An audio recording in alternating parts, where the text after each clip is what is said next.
আসসালামু আলাইকুম। চমৎকার একটি এমসিকিউ শর্টকাট নিয়ে চলে আসলাম। দেখো, যোগজীকরণের ক্ষেত্রফল নির্ণয়ের এই ধরনের অঙ্ক কিন্তু ভার্সিটি পরীক্ষায় অনেক এসে থাকে। যেমন এই প্রশ্নটা ঢাকা ভার্সিটিতে 23-24 সেশন এসেছে। বলছে কি y square equal to 4x এবং y ইকুয়াল টু x হলে সরলরেখা দ্বারা আবদ্ধ ক্ষেত্রের ক্ষেত্রফল কত? দেখো, এই ট্রিকটা আজকে শেখো। ট্রিকটা কি?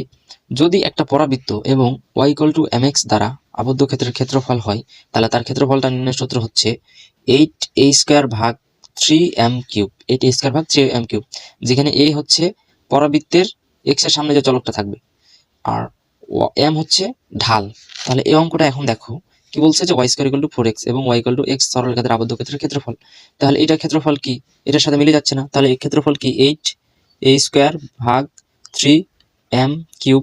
তাহলে এখন দেখো 8 ইন্টু এর মান কত, দেখো তো এখানে 4ax, তাহলে এখানে কি 4x আছে, তাহলে এর মান কত? এখানে 1 না, তাহলে এর মান হচ্ছে 1 স্কয়ার।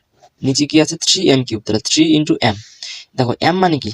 x এর সাথে যে চলকটা থাকবে, এখানে x এর সাথে চলক কত আছে? 1, তাহলে m এর মান হচ্ছে 1, তাহলে 1 কিউব, তাহলে 8 ভাগ 3, তাহলে 8 ভাগ 3 হচ্ছে আমাদের অ্যান্সার। শেষ। মাত্র 5 সেকেন্ড লাগছে।